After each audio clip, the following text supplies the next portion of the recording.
Brad Kearns here with Mark Sisson.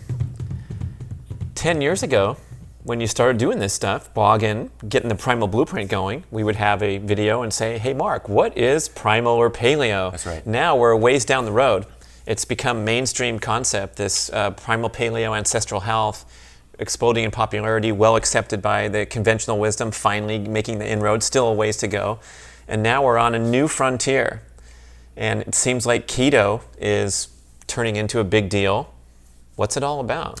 Well, I think it's a natural evolution of any movement where we started out looking at ancestral models for diet and exercise.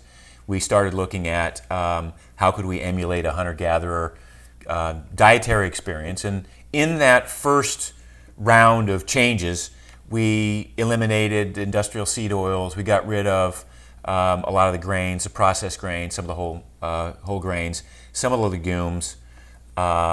We stopped drinking the sugary drinks and kind of got back to a real food approach.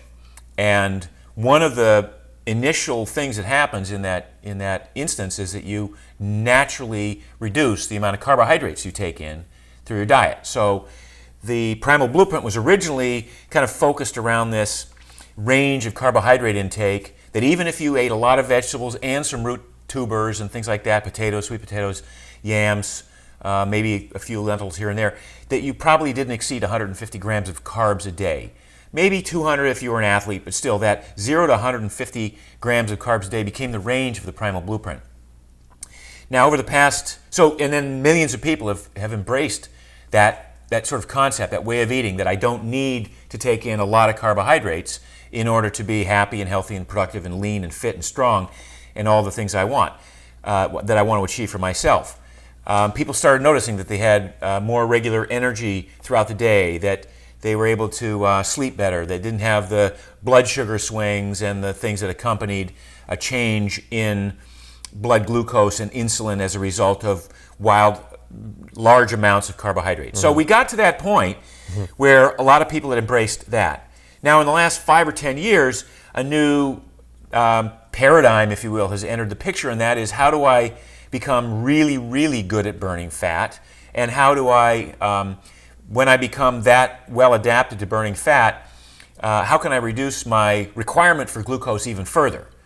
And the term ketosis had been bandied about a long time ago, 100 years ago, but in the last decade or so, it's really taken on a lot of research, a lot of study, and it became very interesting to me as a means of the next level. What's the next level beyond just going primal or paleo?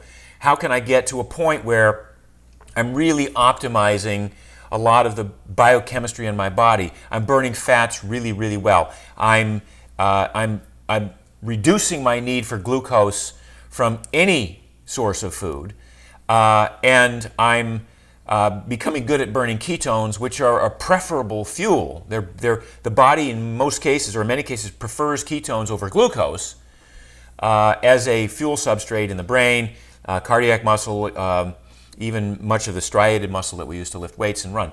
So the interest in ketosis and the ketogenic diet got stronger and stronger over the past couple of years.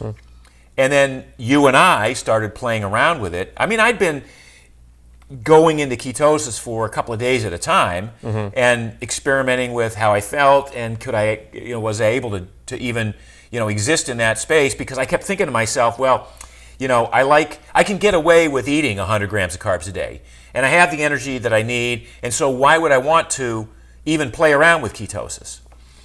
And it wasn't until we made that experimental 1 agreement that we would spend a couple of months in ketosis that we really started to see these amazing benefits that are all now highly touted in the research and the literature.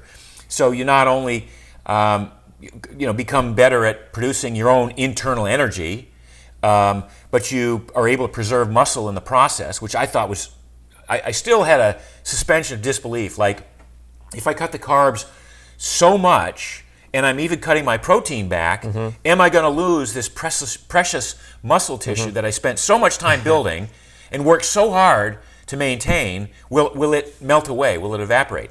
And it turns out not only does it not evaporate, but you could make a case that in deep ketosis, you can actually add muscle because the body goes into this amazing state of recycling amino acids, of autophagy, where it consumes damaged proteins and damaged fats within your body and uses those for fuel. There's an economy that happens when you burn fat and then spin off ketones, and then those ketones become their own source of fuel, so you literally can get by on fewer calories. So when we looked at the benefits of a ketogenic diet, and we thought, well, if this is a way that I can optimize my metabolism, if this is a way that I can improve my ability to maintain muscle, which is great, improve my sleep, decrease the amount of oxidation that's happening in my body as a result of my otherwise glucose-dependent, carbohydrate-dependent eating style. If I can access greater clarity in my thinking because I've built the metabolic machinery to burn ketones in my brain. If I can reduce my risk of Alzheimer's, if I can reduce my risk of possibly even heart disease, certainly my risk of type 2 diabetes. If I can use a ketogenic diet as an anti-aging strategy, because one of the key components in fact, of all the studies done on anti-aging through mammals, the concept of calorie restriction is the number one proven benefit. You reduce calories and then you have a likelihood of living longer. But who wants to reduce calories if that means being hungry? And so up until now, most of the calorie restriction experiments have revolved around people willing to dramatically consume fewer calories, even in the face of hunger. Yeah. Right? Well, that goes away with ketosis. When hunger no longer becomes the issue, when hunger no longer becomes the reason that you need that you need to eat, or else you're going to get cranky or angry, and if that goes away because your appetite hormones have normalized and stabilized, that's another benefit. So we go into this. A long-winded answer to a question. What's changed? Where are we at now? Now we're at this next level where we can look at a ketogenic diet not as a way of life necessarily for the rest of our lives, but as a way to improve our metabolic efficiency over a short period of time, and then have that metabolic efficiency accrue and then ratchet us up in efficiency, whether or not we remain in a ketogenic state. Hence, the Keto Reset Diet is really about using a 6-week strategy to get into ketosis, to build the metabolic machinery, to upregulate the mitochondria, to burn fat more efficiently, to unburden ourselves of having to take in carbohydrate in order to create glucose because we don't need that pathway anymore. So that's what's changed. Thank you, and that's the end of our show. Actually, not. You made some important points there, so I want to let's summarize some of the main ones. First of all, this is not a parallel track.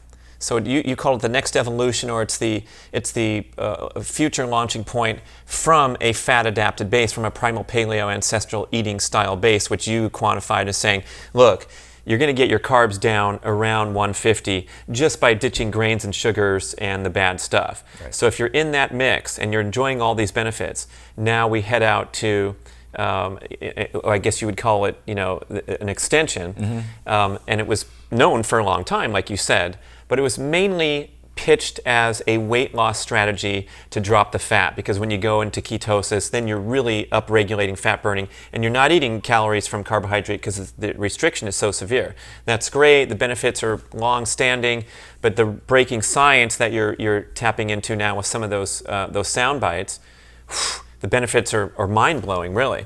For the athlete who's already at a healthy body weight, right.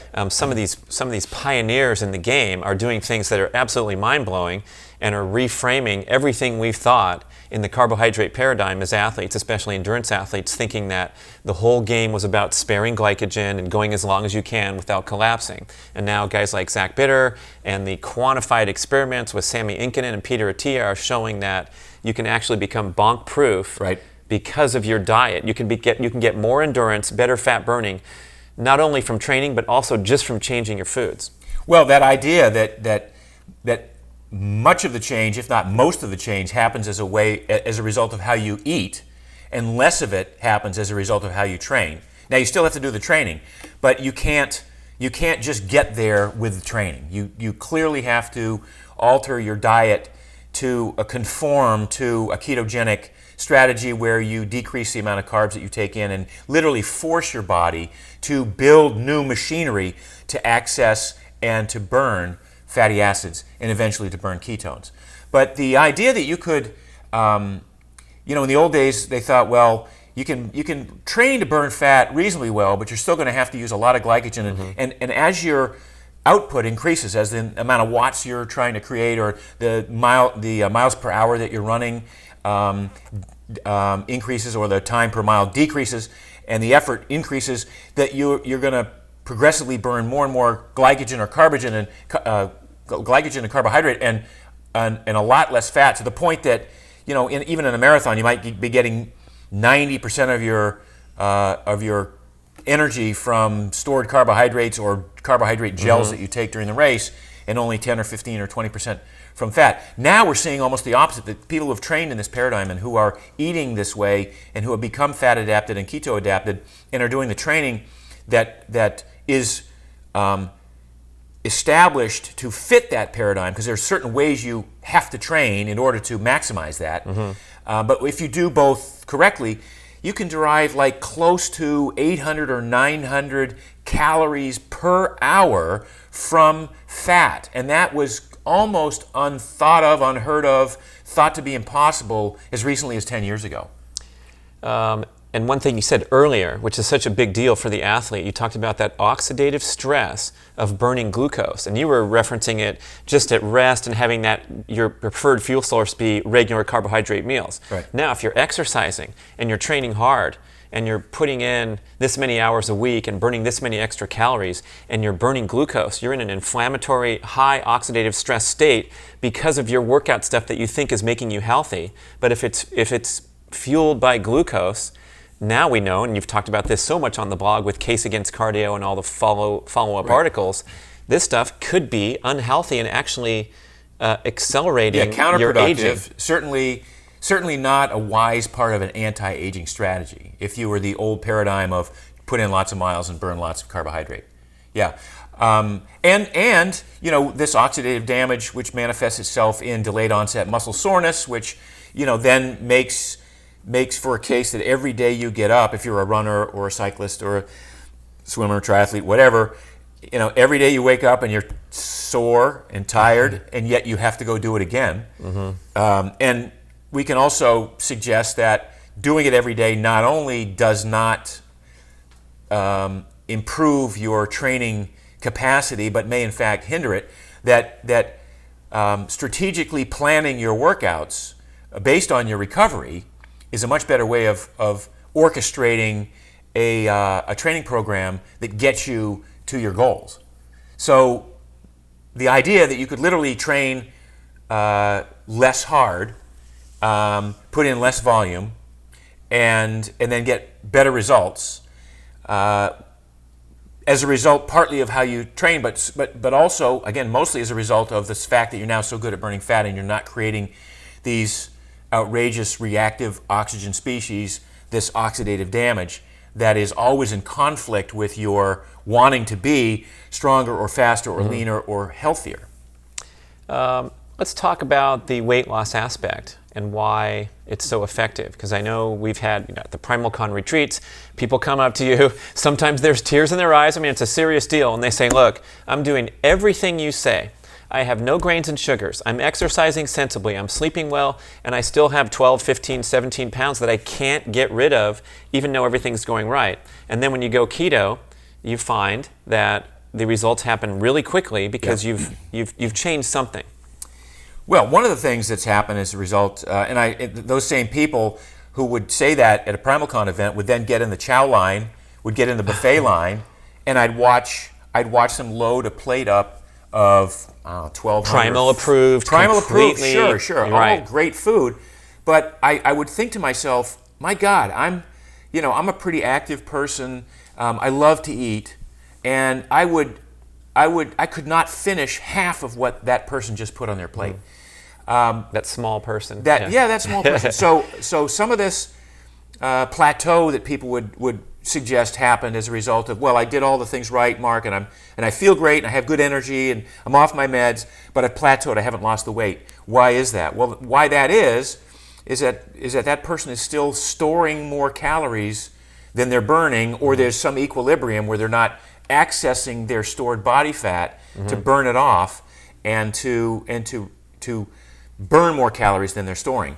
And so the critical component here is, well, how do I get to that place where I'm comfortable consuming fewer calories than my basal metabolic rate or my daily energy requirements, such that I would start to burn off my own body fat and not cannibalize my own muscle tissue.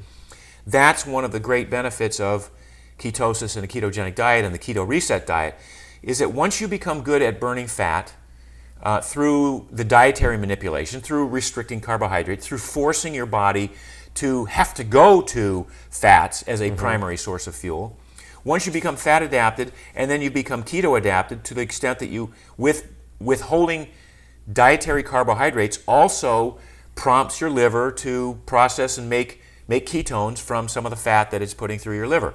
Those ketones become their own substrate. At some point, you might look at your body as almost a closed system and say, well, I could, even though I'm going through 2,300 calories a day as a maintenance between my basal metabolic rate and the amount of workout I'm doing and my choice of work, maybe it's 2,300 calories a day. I could literally I could eat 1,700 calories a day, and because I've given myself enough protein to support the maintenance of muscle and everything else in the body, connective tissue and the immune system. I've reduced my carbs intentionally, and then I've used the fat as a lever, as our friend Luis likes to say, to create a number of calories. But if I can create a 500 calorie a day deficit, once I've gotten into ketosis, if I can create a 500 calorie a day deficit by maybe skipping a meal, then my body is taking the fat that it knows how to burn so well and so efficiently. Now it's taking it off my stomach or my thighs or my butt and using that as fuel without any judgment about whether or not it came from my body or a plate of food. So ketosis puts us in that space where we can start to burn off our own stored body fat, create the energy that we need to get through the day, become more efficient at creating ketones and then requiring less and less glucose. And one of the side effects of that is, because the body's so good at burning fat, the muscles are so good at burning fat, the ketones are so accessible, that the brain never really gets a signal like, oh, geez, we better eat some more food. Because even if, like, I'm 165 pounds and I have, let's just say 10% body fat, I don't think it's that high, but that would be 16 pounds of energy on me. That's a lot. And at 4,000, almost 4,000 calories per pound, that's 64. That's enough to walk 640 miles theoretically without eating. Now, I'm never going to do that. But that's how much even a thin person or even a low body fat person has stored on them. Sometimes in some of the overweight and obese people have 100,000 calories easily stored on them. So to think that you have to eat, every couple of hours, like the old paradigm, where you'd have to have breakfast and then maybe a midday snack and then lunch and then a mid-afternoon snack and dinner and then something before you go to bed. Those days are long gone. That disappears when you eat a ketogenic diet. When you're in that space where you wake up in the morning and kind of the first thing you ask yourself is, well, am I really hungry? Do I need to eat? And in my case, I'm not hungry when I wake up in the morning. I have all the energy I need to go through the day, so I don't eat until 1 o'clock in the afternoon. So I know that my body's burning off whatever stored body fat it needs to create the energy. And as a byproduct of creating that energy, I'm creating ketones, very safe alternative fuels in my body that my brain now knows very well how to burn and prefers. These ketones also have an epigenetic effect that they literally turn on genes that preserve, that spare protein. So I'm confident that I'm not, even when I don't eat, I'm not wasting away, I'm not cannibalizing Even when muscle you work tissue. out hard and don't Even eat. when I work out hard, especially when I work out hard, that's not an issue. And in the old paradigm of the sugar-burning, carbohydrate-dependent lifestyle that I had for 40 years as an endurance athlete, that virtually every endurance athlete, every athlete of any kind over the past several decades was caught up in that same paradigm, which is I need carbs because I have to keep my glycogen tank filled at all times. If I don't eat carbs, my body will cannibalize my muscle tissue to make more glucose from the muscle tissue, and it became this vicious cycle that everybody bought into, and was actually, there was some truth to it, because if you are a sugar burner and you're not good at burning fat, and you haven't built that metabolic machinery, skip a meal, because Mark Sisson said to.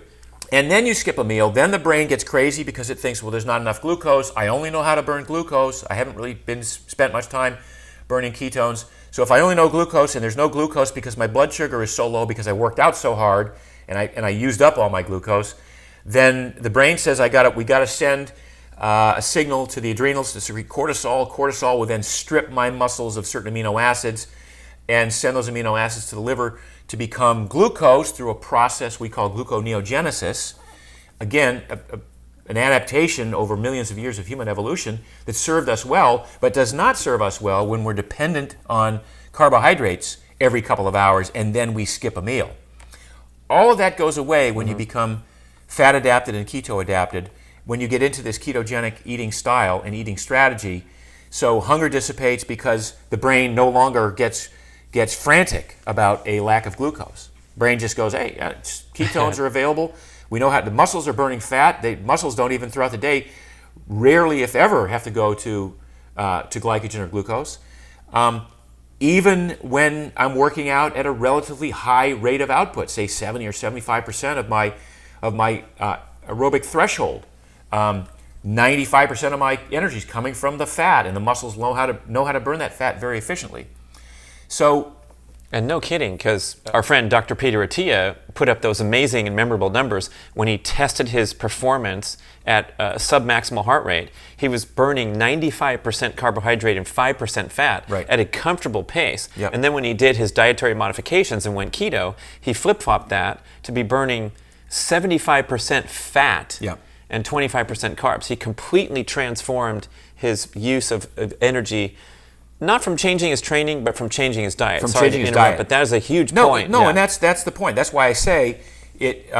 You can only do so much to accelerate your ability to burn fat through training. It's mostly through the dietary manipulation that literally causes a genetic switch to turn on, and you upregulate the enzyme systems that are bringing fat out of storage, and you build more mitochondria. We call it mitochondrial biogenesis. So you build more of these little powerhouses where within the cell the fat actually combusts, and you not only make more of them, but mitochondria have their own DNA. It's a very unusual part of human physiology that mitochondria have their own DNA, mitochondrial DNA. They get a signal to become even more efficient at burning fat. So you can double or triple the amount of fat that you can comfortably put through your body to create energy. Your oxygen carrying capacity, your lungs and your hematocrit are less important in this than the amount of mitochondria, and how much mitochondria that was always, other than until you become ketogenic, that was the stopgap. The blockade was how many mitochondria you had, not how quickly you could breathe in oxygen. I'm going to put in a little plug for those of us who have, like you mentioned, and I mentioned, in that carbohydrate dependency for such a long time. There's a little bit of damage that comes out of that. You talk about metabolic damage and having difficulty transitioning over, needing to take more time. I think there's also some psychological damage, and it's easier to talk about, but it's hard to really believe and own this idea that you're going to wake up and not be hungry someday until you actually experience it and realize how easy it is to do something crazy like go keto and stay there for a long time because you're simply not hungry. And you've said this is the number one insight that you pull out of the book, that you manage hunger rather than battle and try to apply willpower and try to go burn more calories at your workout in all these ill-advised ways that we're trying to stabilize body composition throughout the years and decades of suffering and pain and struggle. I was at the gym yesterday. I got a guy, my ex-football player, who's now into trying to get fit. And he has been for a year and a half, 2 years. And he's a big boy. He's 240, 250 pounds, right? And he's on the bike. And he's the only guy at the gym, by the way, who can crank out more calories in a half-hour period on the bike than I can, because he's so big. He's just generating these watts. And it's, if you put us on bikes, my watts per kilo would be so much more efficient than his. I'd go faster. But this guy's cranking out the watts, and he's on the bike every day. And I go, dude, there's a point at which he's not losing weight, right? So I'm going, why are you trying to do this? And he said, well, I want to be fit and I want to lose some weight. And I said, well, one of the ways that you can do that is through diet. And he's like, dude, I like to eat. And I go, well, I like to eat too, but that seems to be such a perverse way of looking at this health equation. And that is, people have for decades thought, well, let's see, if I want to lose weight and I want to burn fat, I have to build a very hot furnace. I have to rev up my metabolism. And I want to be able to burn a lot of calories so that I can eat a lot of food. And that's not good for you. That's antithetical to an anti-aging strategy. And that concept that you would want to increase your metabolism if for no other reason than to stuff something down your pie hole, when the converse of that is I have such an efficient metabolism that a couple of bites of steak, maybe it's 8 or 10 or 15, I don't know, but not a 48-ounce porterhouse, and that's enough to fill me up and satisfy me, to the extent that, in some cases, any more than that, and I'm going to be uncomfortable, right? And that's, again, when we talk about comfort foods and eating, part of it is, I'm eating the comfort foods and I'm feeling good, and then I eat so much I become uncomfortable. So your comfort food became uncomfortable because you didn't know when to shut it off. So I asked myself a number of years ago, what's the alternative, experiment? And it is, what's the least amount of food I can eat and maintain muscle mass and maintain energy and not get sick, and most importantly, not be hungry. Because when hunger drives your choices, everything falls apart. Hunger and appetite have always been the key components to the failure of traditional diets. I go on a diet, it's a weight loss diet. I believe that I have to cut calories, and by doing so, it's all about portion control. It's not about fat, carbohydrate, and protein as much as it's just cutting the number of calories that I take in a day down. And because my brain's not used to it, because I haven't built the metabolic machinery to burn fat or ketones, it's doomed to failure. I'll maybe go a week. I might go 2 months of this strict calorie-cutting regimen. But if I haven't learned how to burn fat, if I haven't learned how to access fat from my own body fat stores, all I'm doing is driving this carbohydrate paradigm where I hold off eating as long as I can until I can't stand it anymore. It's all driven by hunger. So when you start to access the benefits of a ketogenic diet, and you realize that hunger dissipates to the extent, mostly because the body now knows it doesn't have to get frantic about the loss of glucose, because it knows how to burn fat, it knows how to make ketones. It makes only as much as it needs. It doesn't necessarily overproduce these. So it's a very efficient system. And hunger then becomes obsolete as a driving force in one's desire to lose body fat and achieve an ideal body composition. Now, you can still overeat if you're on a ketogenic diet. You can eat a lot of food, and it's likely that you won't gain weight because you'll burn it off in various ways. There's no insulin to store it. Correct. So you just be eating. You're not going to lose weight. So you're just overeating, and many people talk about this concept of, even when I'm keto, I don't feel like overeating. I mean, you and I, we have a number of friends who have been keto for a long time, and one of the things I hear from bodybuilders and very fit people is, as long as I've been keto, I eat one meal a day. I eat dinner. I might have a cup of coffee in the morning. I might nurse some electrolytes or some broth throughout the day, but I eat one meal a day because I'm not hungry and I don't feel compelled to have to replenish my energy supplies from low energy. I just feel like I'm only hungry for that one meal, and it's a good sized meal. Right. It's all the calories that you need. And I think you enjoy the heck out of it more because now your food is, instead of a gas tank fueling source, it's one of the great pleasures of life. You go out into fine dining, or you really make that meal special. Right. Maybe you are feeling a bit of hunger and you're ready to eat, instead of just eating on cue because your brain needs it to stay focused. Right. Yeah. So the lack of hunger is because your brain is getting a constant pipeline of energy in the form of ketones from the liver, and your muscles and everything's fine. Right. And so it's again, it's hard to, you're smiling, I'm smiling because it's the greatest revelation, but until you've been there and realized that, like your example, you only eat one meal a day, like Jake Taylor, Todd White, whatever. Yeah. These guys are enjoying their diet more so than the person who's lined up at the buffet on cue, on Absolutely. hour. Yeah. And it's what's I find like totally ironic is that somebody like Todd would say, I'm asking him a little bit about the one meal a day, because I do 2 meals a day, but I asked Todd about his 1 meal a day, and I said, and then he sort of throws a little caveat in here. He says I have to be mindful of what I eat, and I'm like, oh yeah, sure, you have to be mindful that you don't eat too much. He goes, no, I have to be mindful that I eat enough. That's how much my hunger has been regulated, and my appetite has been sated. Yeah. And you look at Todd, and he's very fit. He's got all the muscle he needs for the amount of work that he does. He's energetic. He's a business person who does very well.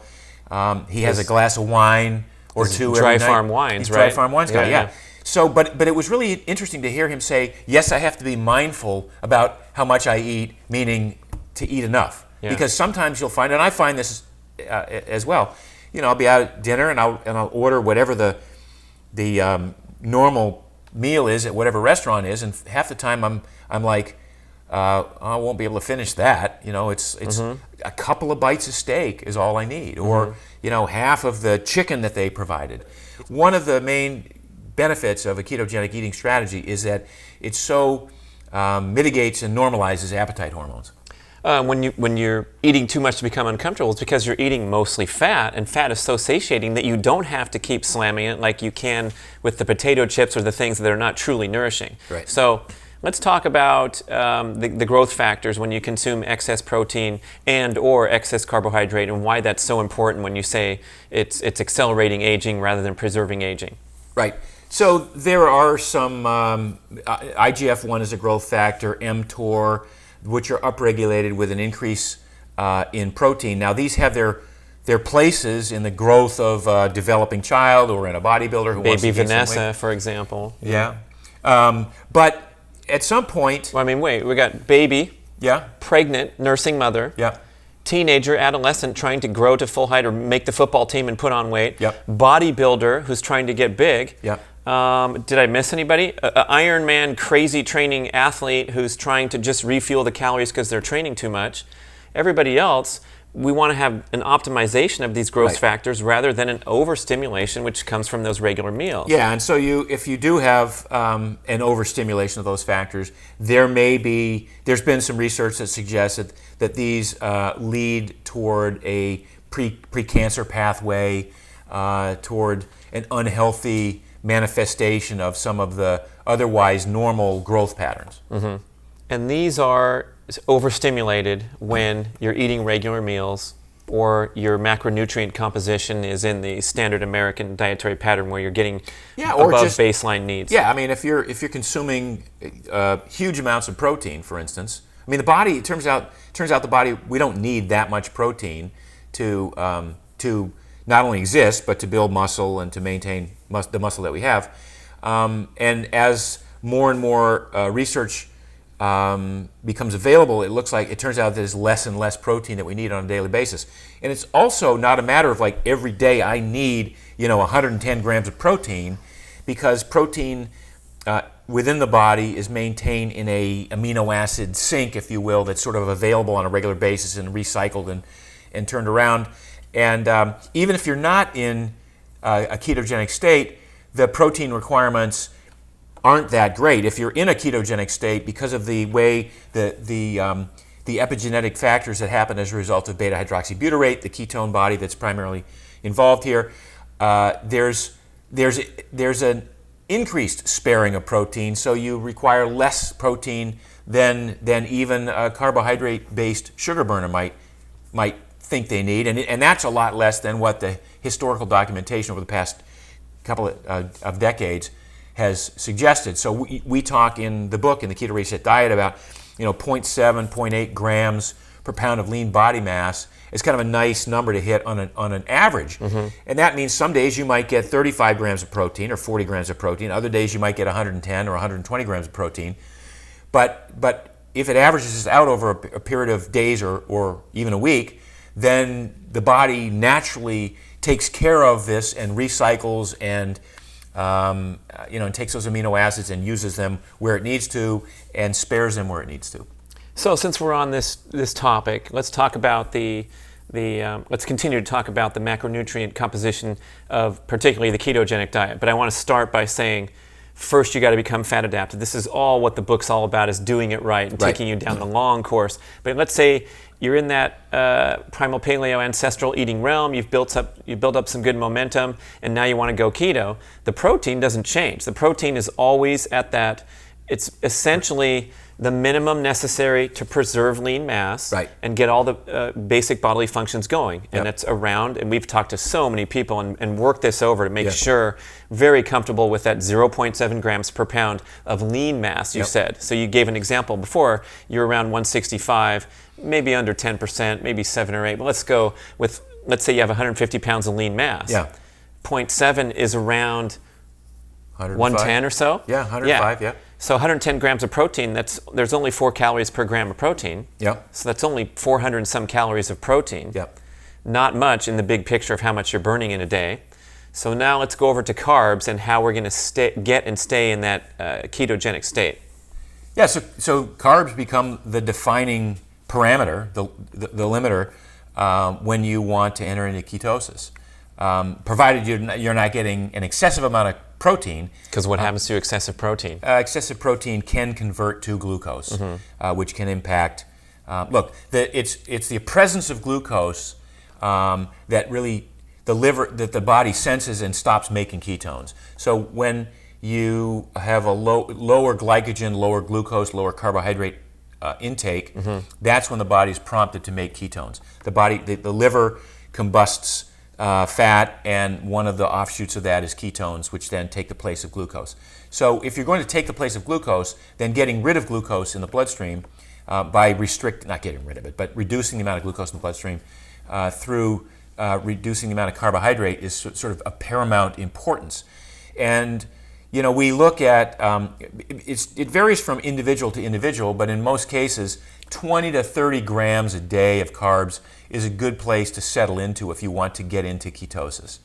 20 or 30 grams a day means 10 to 15 grams of carbs in a particular meal, maybe of 2 meals a day. It might be, and by the way, it doesn't mean that you restrict of necessity all vegetables. I mean, we're still pretty big on green leafy vegetables, which don't have a lot of carbohydrates in them, and the carbs that are in them are very slow burning, slow accessing carbs. They're what we call low glycemic index carbs. It takes a long time for them to convert to glucose, and when they do it, it's very slowly, a little bit at a time, so they sort of drip into the bloodstream.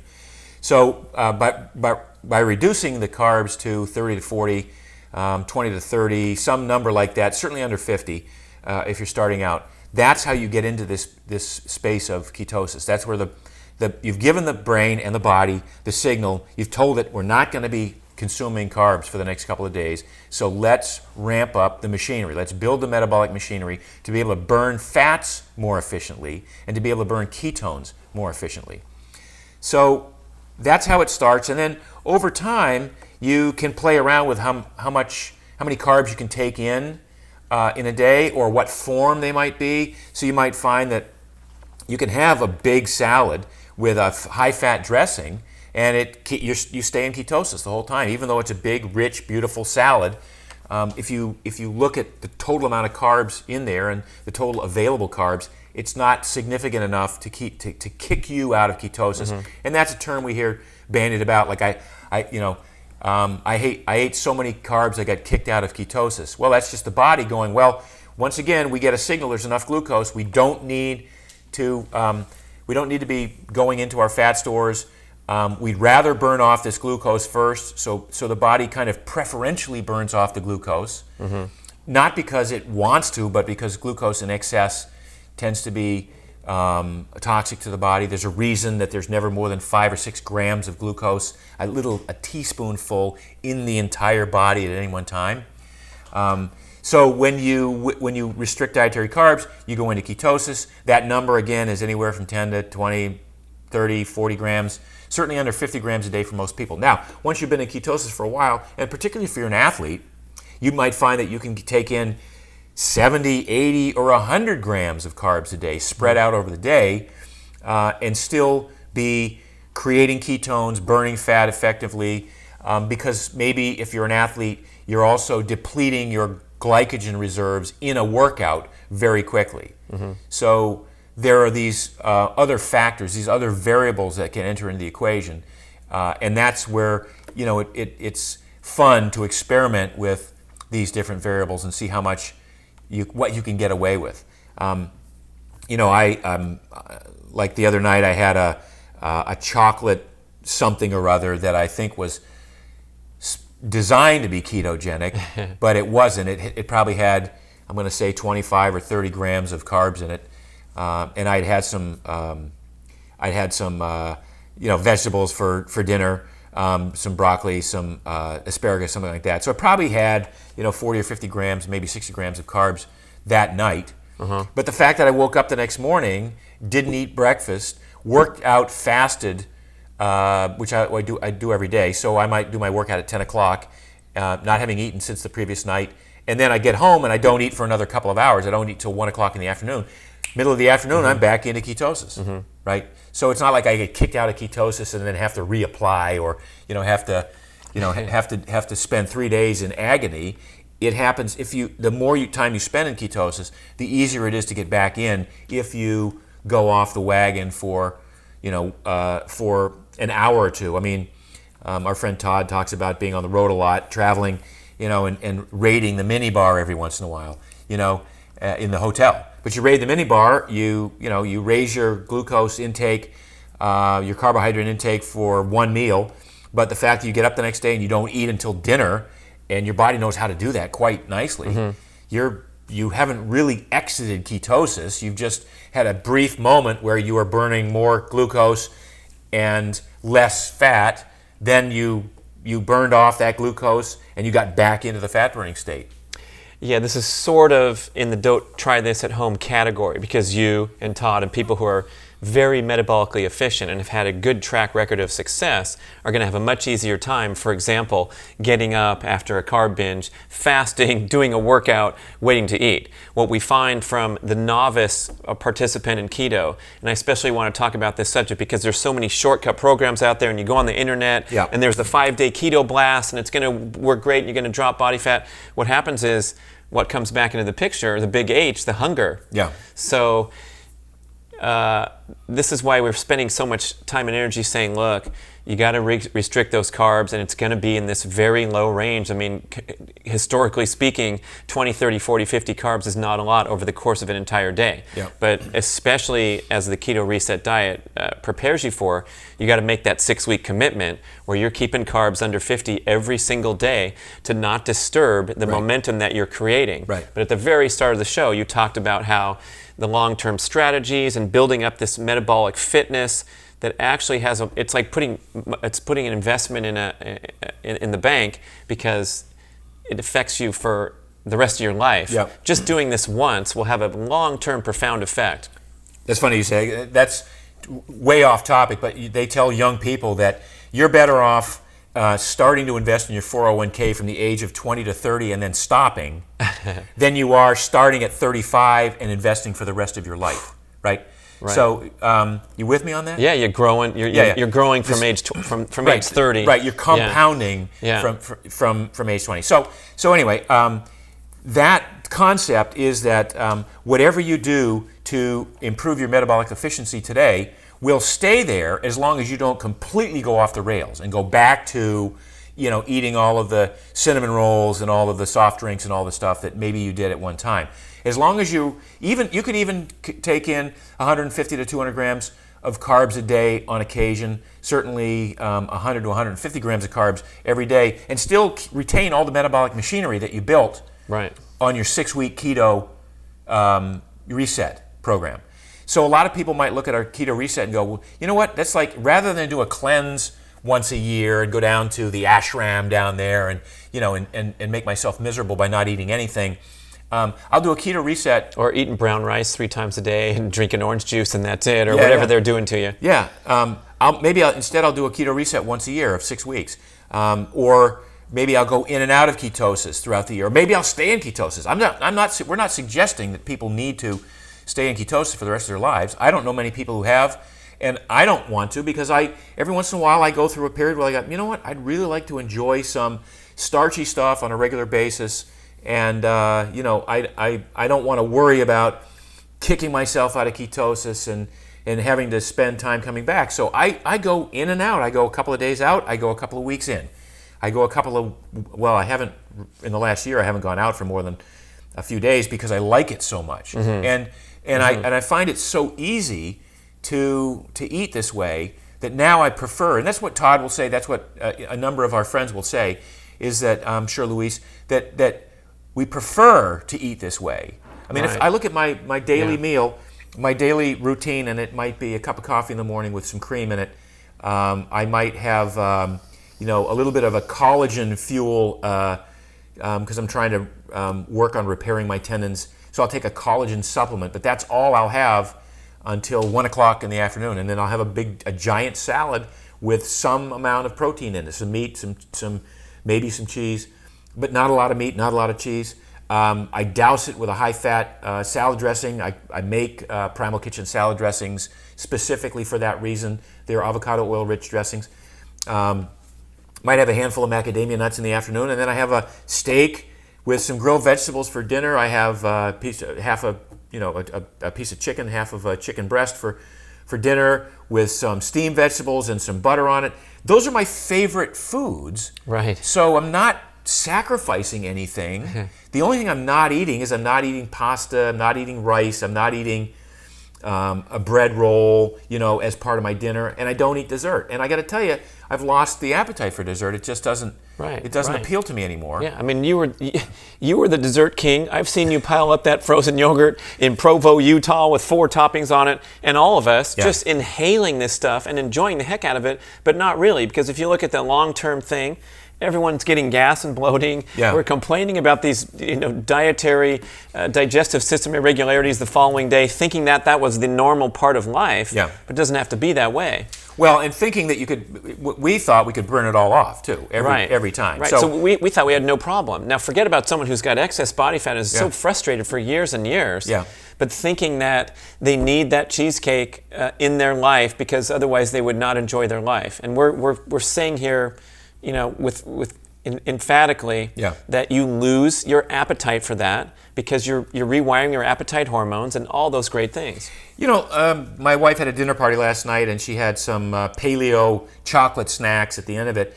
And she's not keto right now, and I am. I had 2 bites of these chocolate snacks. That's all I needed to get the experience. I mean, who says that when somebody serves you a wedge of pie, that's the amount that you have to finish? That if you finish it, you hit the baseline. If you eat less than that, you're somehow sacrificing, and if you eat more than that, you're a glutton. Who said that a slice of cheesecake or a slice of pie is a serving, but yet that's what our brains have come to accept. It's like, my favorite is a bag of potato chips. every bag of potato chips is one serving, right? if it's this big, it's one serving. Right. If it's this big, it's still one serving, because you can just sit down and finish the thing. Well, I mean, who decided that, and how did? Well, it's just basically your brain going, I don't know when to stop. And what I'm suggesting is that one of the tools that we develop within the ketogenic strategy, within the 21-day Keto Reset, is this ability to know, I'm no longer hungry for the next bite. Wow, imagine that.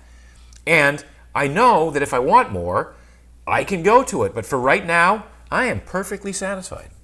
You had a great exchange with Joe Rogan on the Joe Rogan podcast, and he was talking about his concoction and seeing what you thought. I think he has a morning drink with all this stuff going in, and he goes, tastes disgusting, but there's a lot of good healthy stuff in there. And you said, I never consume anything that I don't absolutely love to eat. Yeah. I mean, that's one of my rules. Something can be like Joe said, his concoction, which had all of the different herbs and spices and antioxidants and minerals in it and wheatgrass and everything else, and it tasted like crap. And I'm like, I'm not interested. It could be the most healthy thing in the world, but if it doesn't taste great, I'm not interested in consuming it, because I want every bite within my gustatory realm to give me pleasure. So I select foods that are seasoned and have herbs and that are cooked right and that are organic and natural and grass-fed and wild, because those are the best sources, and they happen to be the best tasting sources. And then to the extent that I put healthy fats or sauces or dressings or toppings on them and make them even healthier, so much the better. Well, I think we should discuss this point, because we're in the age of the acai bowls and the juices, and there's a great sidebar in the book called Jamba Fasting Man. And when you're in keto, when you're fasted state or you're eating in a keto-aligned state for a long period of time, you're upregulating your internal manufacture of important antioxidants. And you compare that to going out and getting your green juice every single morning, because so many health enthusiasts, entrepreneurs that you were stacked up with in the success.com article, what's your morning routine? And all these people are talking about their green concoctions and their little preparations. Arguably, or perhaps scientifically validated, that just skipping a meal puts you into this enhanced metabolic state where you're getting this autophagy, the natural cellular detoxification process, and all these benefits from not eating anything except drinking water. Yeah, I mean, it's ironic that you would have to take in 50 or 100 grams of sugar in order to get some antioxidants. So, the acai berry, the goji berry, the wolfberry, the mangosteen, all of the great antioxidant discoveries of the past 2 decades, most of which were picked up by multi-level marketing companies as the next big thing, come with a lot of sugar. But that's a compliance thing. It's like getting a consumer to eat them and to extract the benefits of the antioxidants. They have to taste sweet and syrupy and sugary and awesome. And I'm not buying that. I think that, like I say, it's like digging a hole to put the ladder in to wash the basement windows. So you're going to give me more antioxidants, and you're going to deliver it in a way that the only way you deliver it is with a lot of sugar, which is probably causing more damage than the benefit of the antioxidants. All of a sudden, it's a battle instead of just everything was chill. Now the antioxidants are battling, the insulin's battling against. No, it's ironic. It's totally crazy and upside down, and yet, that's how the marketing forces work. So if I'm going to say, really, the way to improve your antioxidant status is to skip a meal and undergo some amount of autophagy. And autophagy is basically where your body gets the message that there's not a lot of resources around. And so I know what we'll do. We'll go scavenge damaged proteins and damaged fats within the cell. We'll repair some of the DNA. We'll take this time to do some house cleaning, and we'll derive energy from consuming the garbage in our cells and get rid of that garbage. It's a beautiful system, and it's a closed loop system. It doesn't require any external input. It happens automatically when you don't eat.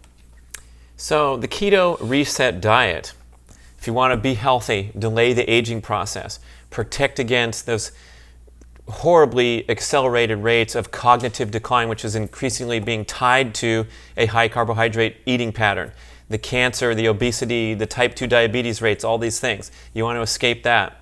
You want to try this. Seems like a bucket list item for everyone. That's something was conveyed in the book. Whoever you are, you gotta try it once. Once. Let's talk about the process to summarize and get people excited to get into this thing.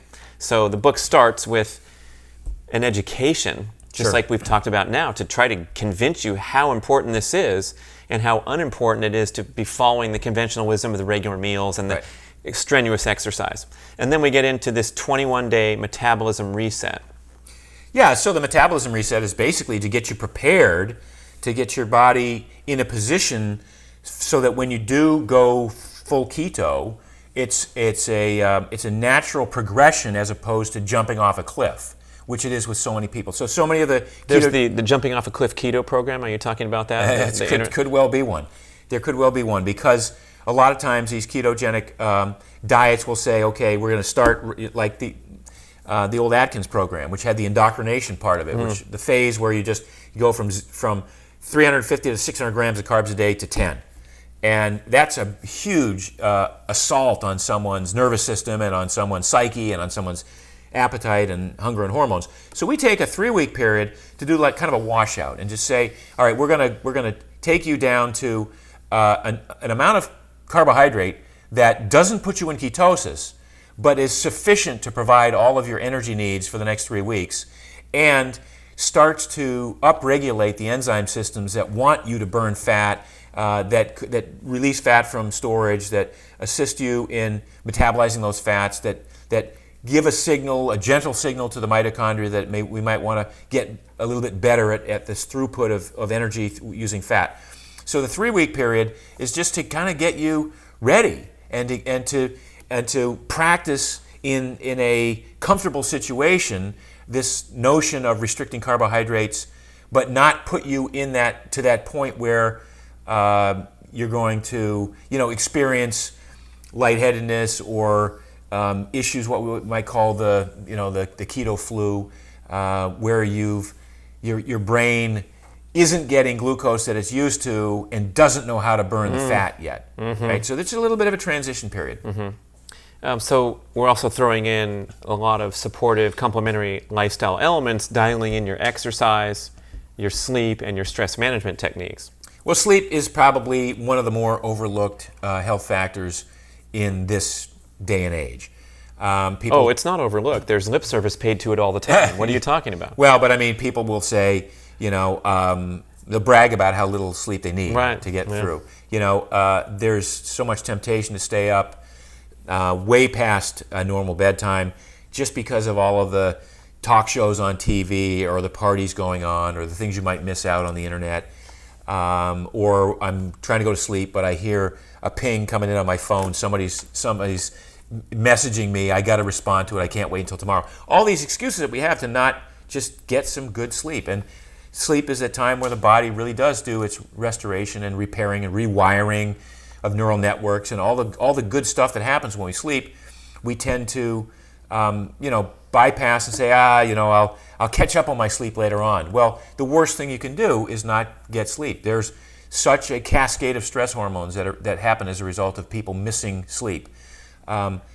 Particularly if you travel a lot and you're crossing time zones, and now you're screwing with your body's circadian rhythm. So in the book we talk a lot about how important it is to get a regular sleep cycle, how to make sure that the sleep that you're getting is quality sleep by virtue of the environment, the sleeping environment that you create for yourself.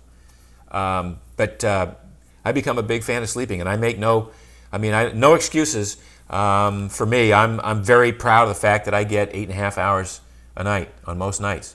So we get through this reset with not just the dietary modification and the ditching grains and sugars and going primal, but also managing sleep, managing exercise habits, making sure they're not chronic, slowing down and chilling out a little bit, because that type A approach to life can lead to sugar burning directly with the hormonal responses of being on edge and wired all the time. Right. Then we have a little bit of what we call a fine-tuning period to make sure that you're ready to go keto, and that's simply doing like you're doing all the time, that compressed eating window, trying to extend out in the morning until when hunger ensues naturally, called WHEN, and seeing how you do well there before you start this formal nutritional ketosis. So we have some really cool self-tests, and the most significant, I think, is that you wake up in the morning and you basically do a little bit of an audit, a self-check, and go, am I really hungry? Do I really need to eat right now?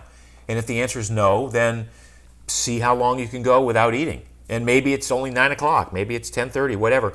And then, be cognizant of, is this really hunger that's occurring, or am I just thinking, well, it's breakfast time, I better be eating breakfast? And if you can get to the point where you can go to lunch without a problem, without losing cognition and focus and energy, then you're probably ready to take that step. You're probably fat adapted enough that your body says, yeah, I can skip a meal, it's not a problem. So the strongly recommended commitment to go keto is that minimum time period of 6 weeks.